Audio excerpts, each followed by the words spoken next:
Jadi pertama kali saya menjadi freediver itu ketika teman saya menawarkan sebuah course freediving di Bali, di mana saya masih belum tahu apa itu freediving. Jadi freediving ini adalah olahraga menyelam tanpa alat bantu pernapasan.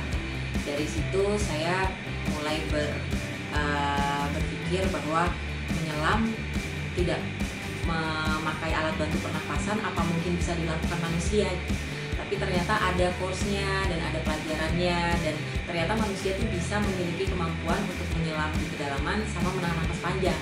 Jadi di situ saya tertarik karena pada saat itu saya melihat sebuah foto wanita mengenakan kostum mermaid dan dia berfoto cantik di dalam lautan tanpa menggunakan alat bantu pernapasan. Dari situ saya termotivasi untuk ikut course freediving. Ketika saya sudah sekitar 6 tahun terakhir belajar tentang freediving, saya mempelajari bagaimana mengenal tubuh saya lebih dekat. Jadi saya tahu kapan saya harus berhenti, kapan saya harus melanjutkan penyelaman, dan saya lebih mengerti kapan tubuh saya bereaksi pada saat kita melakukan freediving. Karena itu sangat penting. Bahkan orang-orang yang melakukan freediving awalnya mereka tidak tahu kapan mereka harus berhenti dan kapan kadang mereka terlalu lost untuk melakukan freediving sampai akhirnya mereka tahan nafas terlalu panjang dan mereka menjadi hypoxia.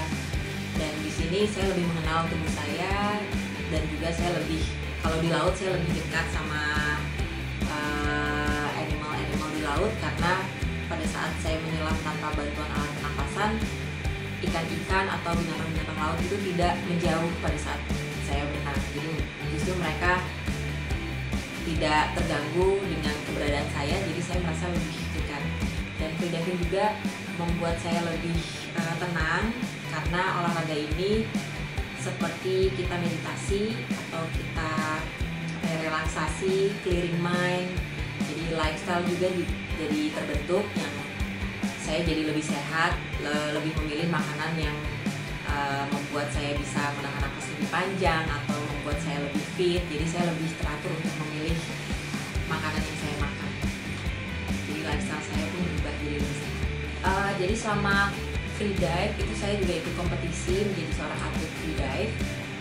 Saya pernah mendapatkan rekor di kolam, yaitu berenang sejauh 126 meter. Terus saya pernah juga mendapatkan rekor berenang sejauh 100 meter tanpa alat bantu gerak atau kita sebut no fins. Terus saya juga pernah mendapat rekor di laut. Sampai sekarang rekor-rekor di laut masih saya pegang di kedalaman. Saat ini kedalaman 58 untuk nasional record Indonesia. Tapi kemarin saya di Dahab, saya training, saya bisa menyelam sedalam 73 meter, dan mungkin nanti tahun depan akan saya jadikan official national record 73 meter pada saat saya melakukan kompetisi.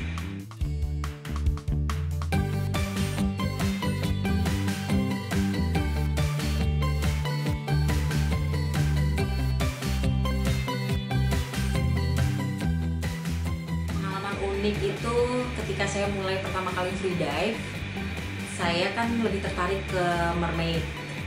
Jadi saya membeli alat yang namanya mermaid tail, jadi itu ekor mermaid. Di situ saya berenang menggunakan mermaid dan saya upload di sosial media. Terus saya ditawarkan untuk menjadi seorang mermaid di akuarium. Jadi di situ saya berpikir bahwa ternyata mermaid bisa menjadi pekerjaan. Jadi saya terima pekerjaannya karena pada saat saya mencoba ternyata saya suka, dan akhirnya saya menjadi seorang mermaid dan saya menjadi seorang mermaid instructor, dan sekarang pun saya membuka sekolah mermaid. Untuk mermaid sekarang ini jauh lebih berkembang daripada saya pertama kali buka sekolah mermaid. Jadi saya buka sekolah mermaid pertama waktu itu di Indonesia, satu-satunya mermaid instructor di Indonesia pada tahun 2017.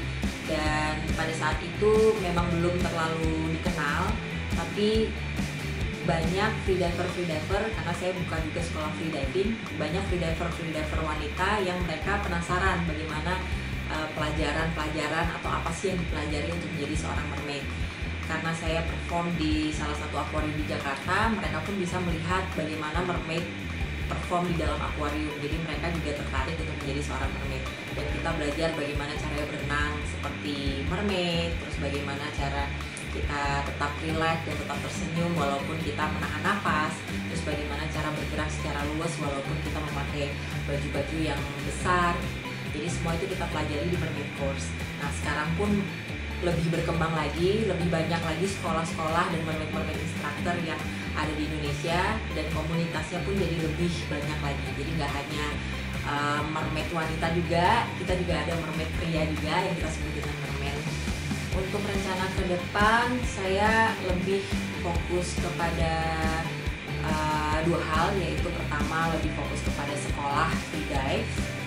Jadi untuk mengenalkan free dive kepada teman-teman yang ada di sini bahwa ini olahraganya sebenarnya bukan olahraga yang menakutkan dan bisa dipelajari semua orang, dan asalkan kita tahu bagaimana safety prosedurnya. Dan yang paling penting adalah saya akan memberikan informasi tentang rescue, safety, dan bagaimana cara melakukan olahraga ini secara aman.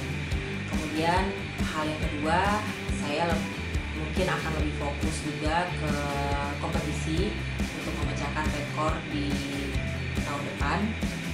Jadi pengennya sih saya bisa memecahkan rekor kedalaman sesuai dengan umur Indonesia, ulang tahun Indonesia. Tapi nggak tahu, nanti kita lihat seberapa dalam saya bisa dive dalam satu nafas. Mungkin kalau bisa nanti akan saya pecahkan rekor sesuai dengan usia Indonesia. Untuk program lainnya paling ya trip bersama murid-murid ke tempat-tempat yang di Indonesia yang belum pernah kita jelajahi pada trip free diving, karena mostly mereka menjelajah tempat-tempat di laut itu di seluruh Indonesia dengan diving, yaitu dengan alat bantu pernafasan. Mungkin dengan free diving akan lebih menyenangkan. Kita program untuk tahun depan di Indonesia.